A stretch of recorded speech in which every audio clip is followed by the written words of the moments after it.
Hello guys, welcome to Tutorly. So in today's video, I'm going to show you exactly how to add a sale onto product variants in Shopify. Shopify is the all-in-one commerce platform that helps you start, run, and grow a business. You can grab the link to this tool in the description below if you want to follow along. So, with that, let's get started. On your Shopify admin dashboard, look at the left sidebar menu and click on Products. From your product list, click directly on the name of the product that has the variants you want to put on sale.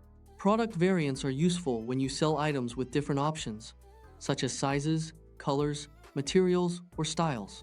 Shopify allows you to set different pricing for each variant, which means you can put only specific options on sale instead of discounting the entire product.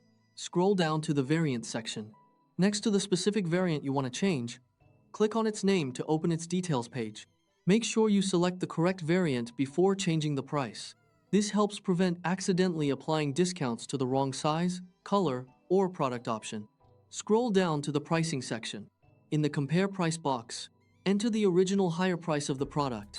This field shows customers the previous price of the item and helps highlight the discount. For example, if a variant was originally priced at €50, you can enter €50 in the Compare Price field. Next, in the price box, enter the new discounted sale price. For example, if you want that variant to be sold for €35, enter €35 as the new price.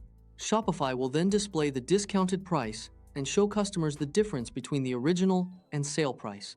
Using sale prices on specific variants is helpful when you want to promote certain options, clear older inventory, or create special offers without changing the price of every version of a product.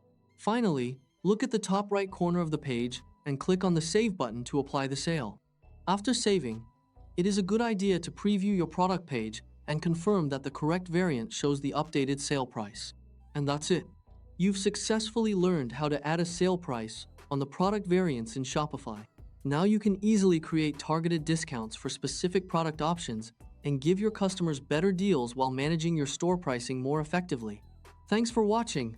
If this video helped, be sure to give it a like and subscribe for more quick website guides.